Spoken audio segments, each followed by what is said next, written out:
Today I effed up by smuggling drugs into Indonesia and almost getting life in prison or worse. Right to jail, right away. Actually, we have the idiot that did this right here. We're going to analyze his voice because we're currently in a country where he could be put to death. That's true. Also, I think we need to come up with a name. Articuno. We're not calling you Articuno. Articuno Bear. Boxhead. All right, we're calling him Boxhead. All right, Boxhead, how did you do this dumb shit?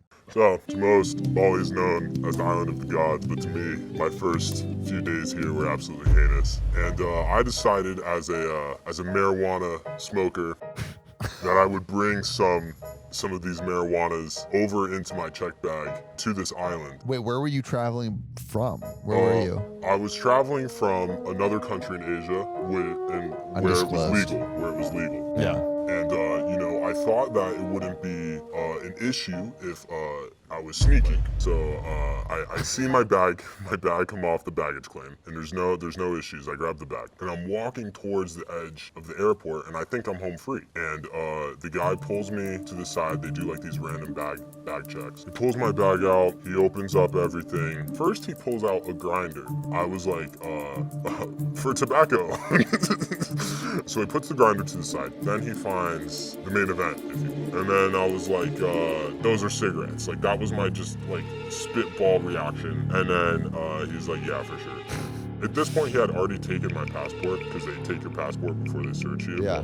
He says, we need to take you into an interrogation room. He didn't call it that, but I knew. It also said interrogation room. Nice. So, there's no windows. The door is, you have to open it from the outside. There's posters of people like without their heads. They're blurred out and they're also naked.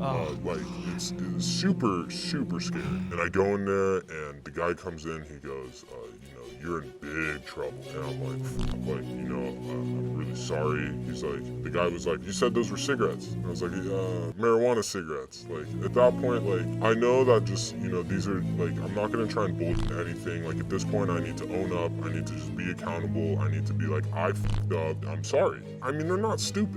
What's the point in lying? Like they caught me, That was my logic, and I felt like if I was in their shoes and I was lying, I just kind of would have lost respect, And it's like, if anything, I wanted to earn their respect at least, If anything's gonna happen, I want them to at least somewhat respect me. So I'm not gonna lie. So, I own up to everything. At this point, they put me on a wall and they perform a cavity search, and the guy told me like, look, this is not like you're getting executed. At this point, like my heart like fucking sank, man. I was like, my life was like flashing, before my eyes basically. I heard about, Karabagan, the prison here. It's horrible. The locals call it Hotel K. Not a good place. And they told me that I was going to be executed.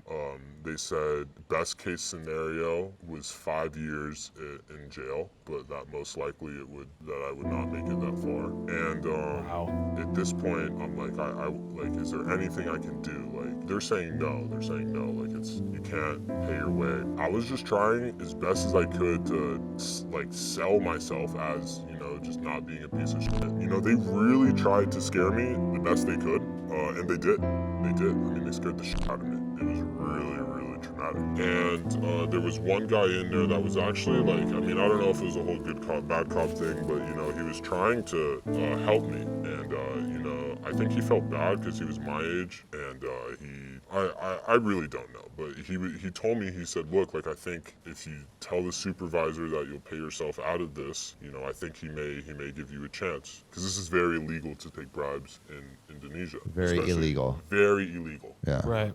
They can also go to jail for this. Really?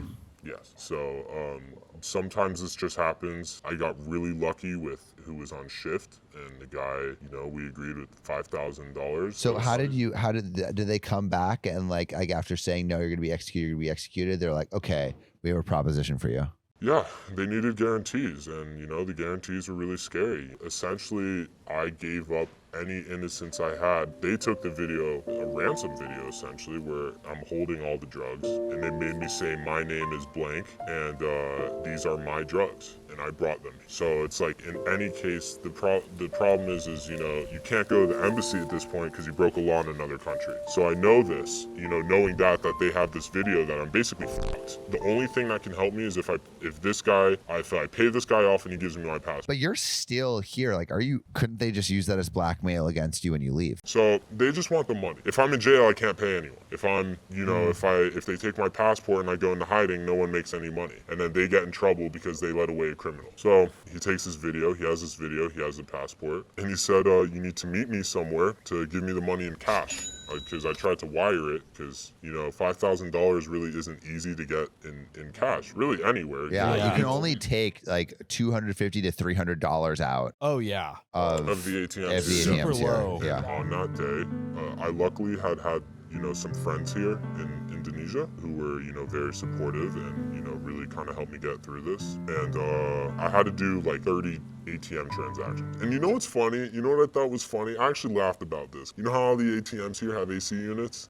Yeah. This is the only fucking one that didn't. So, of course, the one I need to be in the longest, no right, AC. So you're just like trying to get all this money Sweating. out. I just thought that was just the icing on the cake. It was like that one little thing that just really pushed me to like, this is just a big, great fuck you to me. And so I pull out this money. I text the guy, meet me at this Starbucks. Because he told me, like, the Starbucks, right? I get there early. I do a perimeter check, make sure that there's no other cops. I try to find the quickest exits that I can, just in case I need to run. You know, I'm thinking of backup plans. You need to have one in these situations. And I'm waiting, and my fucking heart is pounding. I mean, he's not showing up, right? He calls me, he goes, meet me at this other Starbucks. And the fact that he wanted to change locations actually gave me a little bit of, what's the word? It made me feel more comfortable because I knew that he didn't want to get caught either. Right. And so at this point, he changes location. I go to this location. I do a perimeter check as well. And I see him in the Starbucks. I sit down and he's like, let's talk first. I go, okay. And he's like, he's telling me, he's like, you got really lucky, man. He's like, and then he's saying, like, I kind of, you know, made this happen. No one really wanted to let you go. And yeah, he tells me I got really lucky. And then he said, you know why I I wanted to let you go? And I was like, what? He said, you know, we're around the same age and, you know, you seemed really honest about all the stuff. You're sincere. And I wanted $5,000 US. He wanted $5,000 US, yeah. He has a backpack, a fake Jansport, might I add, which I've never even seen in my life. He hands me the Jansport. And, well, first I asked to see my passport. I was like, I need to see it. And he whips it out. You know, the stamps are all intact. Everything's fine. It was not, you know, manipulated at all. And I go in and I'm sitting in the, I'll never forget this. And I go into the handicap stall. So I'm going to give myself some room to. Yeah. You know what? You deserve it. deserve Let it. me say that. You know, I was like, I'm going to go into the handicap stall. I unzip the backpack and I'm shoveling this money in and I'm looking at myself in the reflection. And I'm like, how the fuck? I was like, you stupid piece of shit. I was like, you are such a fucking idiot right now. And I'm watching myself shovel money from my little fanny pack into this fake Jansport to pay my life away. And, you know, I bring it back out. He goes into the bathroom. He couldn't have counted all the money. There's no shot. I mean, there was 75 million. It would have taken him a day. Yeah, 75 million IDR, which is like $5,000 US. Yeah, exactly. So it was a lot. And it looked like a lot of money too. So I think he kind of like felt it and was like, this looks about right. So he comes back out, he gives me back my passport, and you know, he still like wanted to talk American politics. Like what? Yeah, what specifically? Like he just was talking to me like I was his boy. Well, now you are his boy, dude. You just made his day. Yeah, and he asked me if I wanted to grab a beer with him. Like it was just super like. Beers on him? Yeah, right. That's what you should have said. Like, here's on you, buddy.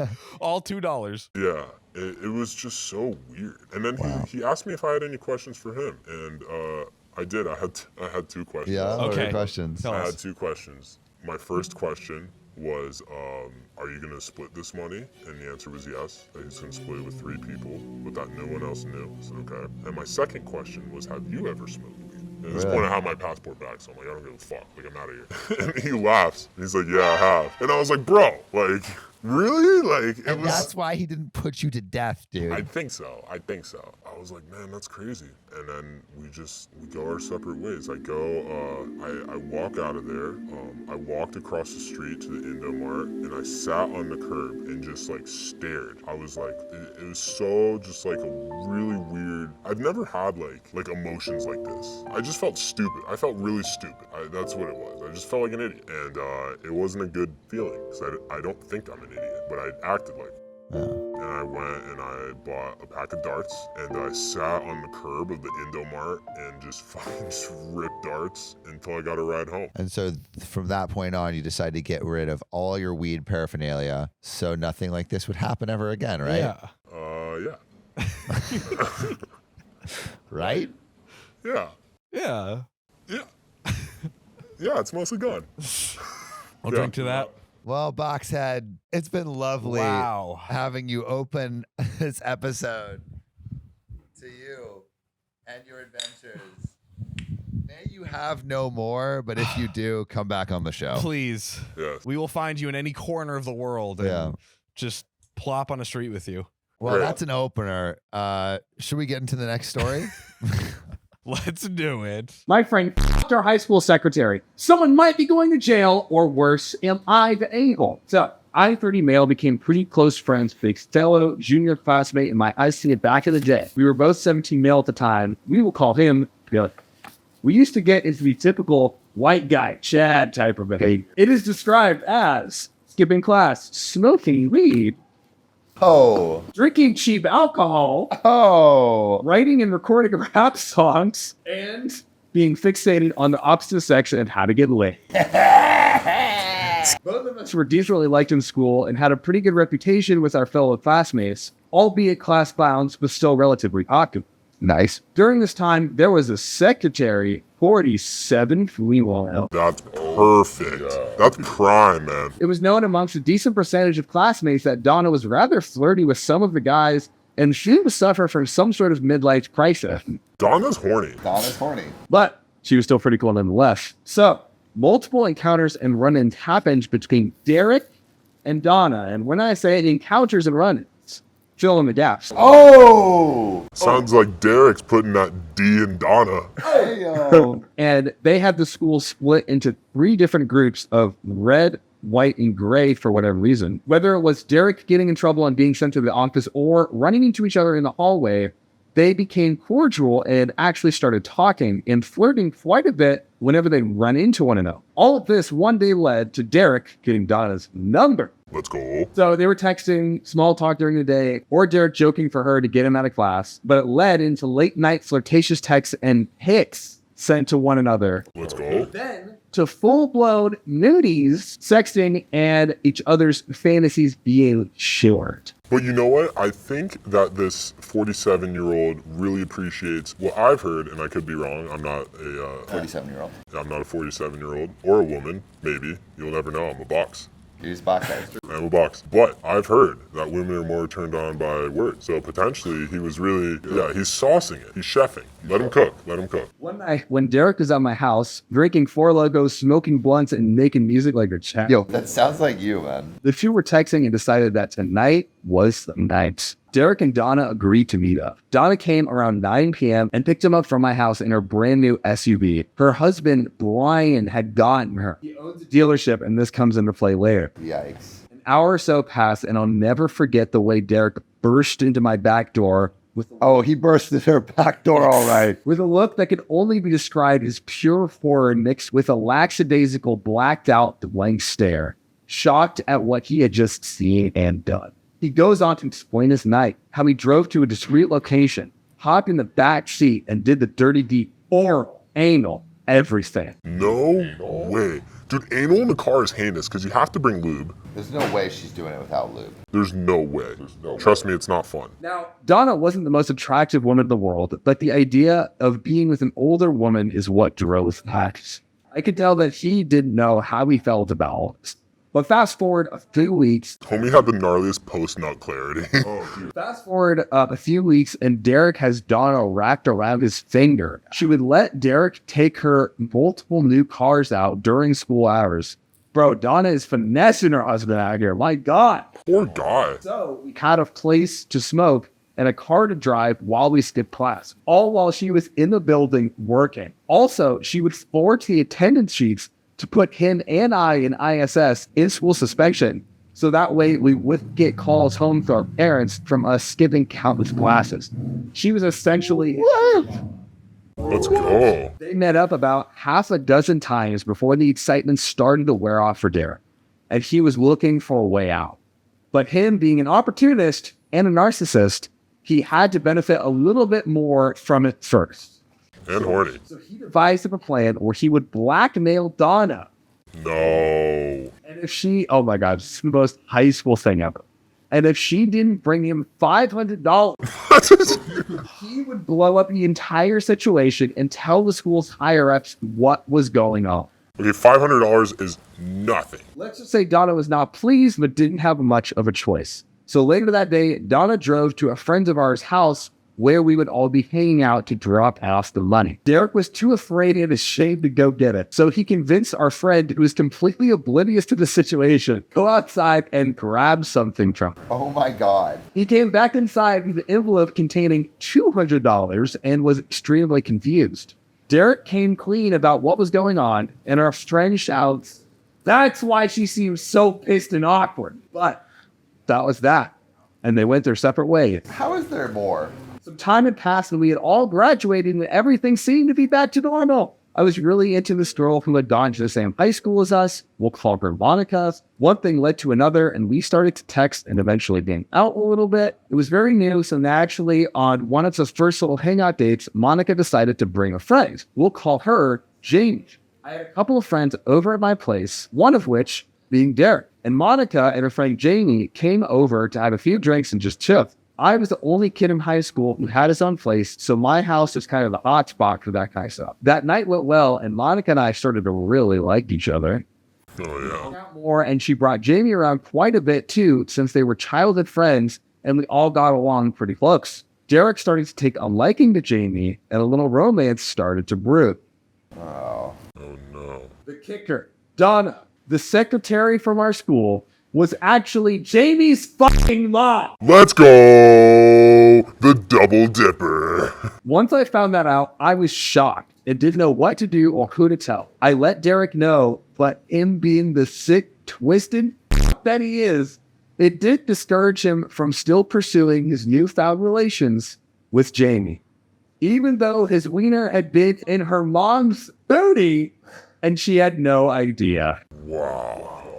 Monica and I had become very close and in a serious relationship, so I ended up coming clean and telling her everything about Derek and Donna, and both of us contemplated what we should do. Jamie had self-esteem issues, and we knew this news would absolutely break. We couldn't bring ourselves to tell her, but we did convince Derek to not take things too far with Jamie and to break it off before things got nuclear. They got nuclear. That didn't happen. No, God. Derek and Jamie ended up dating and having their own serious relationship. It even went on a family vacation to Colorado with Jamie's entire family. Derek, Jamie, the mom Donna, and the husband Brian. The daughter and husband having no idea of the betrayal and disturbing truth that was right under their noses. Oh my God. From what I gathered, Donna was not happy about Derek dating her daughter and being anywhere near her husband, but felt too scared or paranoid of the truth coming to light to forbid any of the interactions in any way. Things eventually fizzled out, and Derek and Jamie broke up after years of living together and meshing lives with one another. Years? The friendship between our two groups died out as well, this dark secret being from one of the reasons, undoubtedly. Is there more? Update part 2! Oh my God. Jamie didn't go to the same high school as us, but our town is pretty small and connected. She definitely heard the rumors about her mom, some of which included her boyfriend Derek. Oof. I think half of her thought that they were just rumors, but a small bit of her might have known that they were actually true and what kind of man she was sleeping next to every night. She ended up kind of going off the rails and is still a little strange and troubled to this day. Donna ended up getting caught by another student's girlfriend who went through her boyfriend's phone and found nudes of the secretary that she had sent to him. The student brought this information to the principal and the school ended up making her resign and pretty much covered up the whole ordeal so the public wouldn't find out and make a news story out of the whole thing. Works. They covered it up, but Donna couldn't cover it up. The husband, Brian, furious with his wife, did not divorce her, but took away any phone or computer she had and demanded counseling if Donna wanted to keep the marriage alive. She is pretty much like a slave to her husband with no freedom of her own to this day. I can't say I blame him, though I did hear of a friend recently seeing Donna on a Tinder type of dating app. Oh no, Donna. A Tinder type. So not even Tinder? Monica and I ended up together and having a beautiful little girl. I'm wondering, am I the a-hole for not telling Jamie about her boyfriend and mom's dark secret, or forbidding Derek from dating his sugar mama's daughter? Is Monica the a-hole for not protecting her childhood friend as soon as she found out? I think we can all agree that Derek is the a-hole, but man, was he effing bold for going through with all of that. That's mental. Yeah. I mean, like, yes, Derek is the asshole. Donna is the asshole. Yeah. Is OP the asshole for not saying anything? Yeah, I mean, there's bro code, but like at this, it's kind of not his place. It's Monica's duty to tell Jamie, but it's definitely hard to tell your best friend that their boyfriend boned your mom. Not as hard as Derek. Am I the asshole for not warning my hookup about my snake room? You know, my snake was named Sam the Snake, actually. Okay, I apologize for the clickbaity title, but that literally is what it was. I bought a house a year ago, and living alone in a 3-bedroom house, I had plenty of room to spare. I have a pet snake, a ball python. Yeah. She's full grown at 4.5 feet long. She's very lazy and chill, and mostly just lays under the heat lamps in her tank. But when I bought the house, I decided to let her have a run of a room since I had extra space. So I sealed up the windows, doors, vents, light fixtures, pretty much any crack it could squeeze through, and left the top off her tank so she can roam around. So there's a whole snake room now. Wow. Just one snake. Just one snake. I got some big pieces of driftwood and screwed them together to make basically a big cat tree for snakes. She loves climbing it and hanging out by the window. Though a lot of times she just lays in the tank, she likes the heat lamp. I've also got a few aquariums and terrariums in there with my octopus and lizards, all very well covered to keep the snake out. I've also got a sign on the door that says, "No step on snake." So with context, I had a guy over to my house for a hookup. We met at a bar, judge if you want, but that was the situation. Anyway, for some reason, he went upstairs to use the bathroom. I told him where it was, and after peeing, went and opened the snake room door. I only noticed when I was downstairs getting us some waters, and he yelled from upstairs and slammed the door.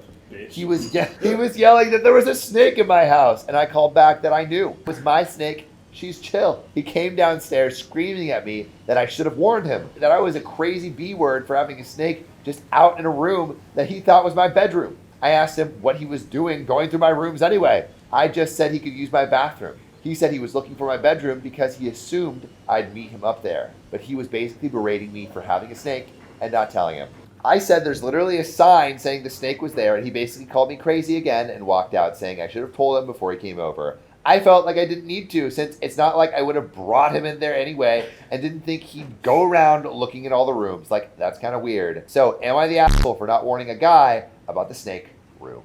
Not only are you not an asshole, but you're a fucking queen. Queen. I think you should reward yourself with another snake. And there's no way that this guy didn't know. He knew what bedroom he was clapping cheeks in. I mean, you're not navigationally challenged. This isn't a dark. It was a 3-bedroom, right? Yeah, so come on. One bedroom was the one you were in. We don't know what's in the other one. Yeah. And then one has the snake sign. You're not the asshole. What would you do? Also, for our snake owners, do you tell your hookups that you have a snake? Well, okay. All right. This might throw a wrench in our whole scenario. Whoa. If I'm bringing someone over to my place, and I have a dog, I say, hey, just let you know I have a dog. Yeah, but people are allergic to dogs and cats. You're not allergic to snakes. Impossible. Impossible. Impossible. You could have a deathly fear of snakes. Yeah, but you're not going to lead that person in the room without saying, you're not going to be like, hey, come into this room, and then it's just filled with snakes. You're saying, like it's common courtesy to say you have dogs. Common courtesy, I have a cat. Like, it's just something you say. Do you say you have a fish? Good point, good point. You know what I mean? If I had a goldfish, if you're bringing a girl home and you're like, I have a goldfish? Yeah, can it be contained? Yeah, no, I wouldn't say, hey, I have a goldfish. I guess a snake's closer to the goldfish than a cat. Yeah. Right All on the line. No.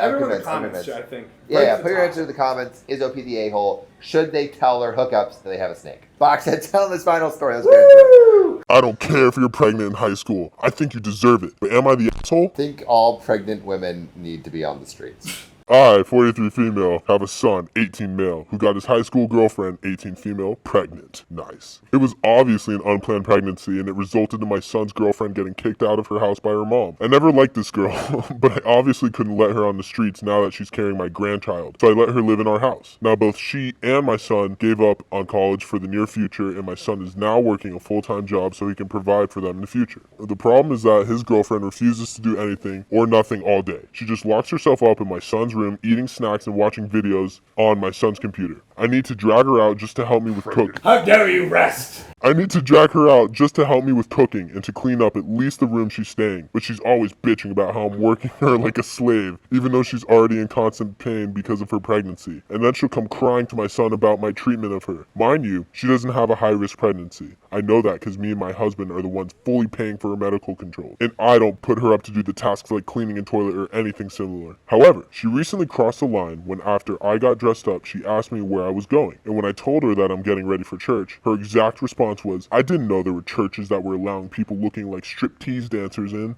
Oh, the clap. Damn. Why are you saying Why are that? you stirring the boat, bro? If you're pregnant, you should say whatever's on your mind because it will have zero consequences. At that point, I absolutely had it with her, and I told her straight that I don't care who the fuck she is. I won't allow her to disrespect me while living in my house. If she can't keep her attitude in check, then she can get the fuck out of my home. Yeah. Damn. She pretty much started crying at that point and immediately called my son, who later on also gave me attitude for treating his girlfriend like garbage when I don't know what she's going through. I roll. My husband also thinks that while she was definitely out of line with that, she's probably only acting out because of pregnancy hormones, and I could have handled the situation better without straight up threatening to leave her homeless. Am I the asshole?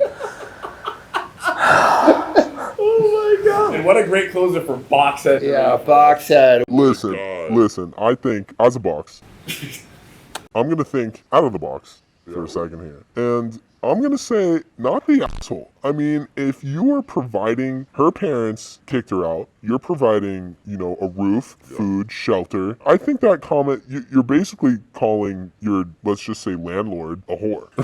So, I just don't think, I just don't think that's very respectable. And with that, we'll see you soon. Goodbye.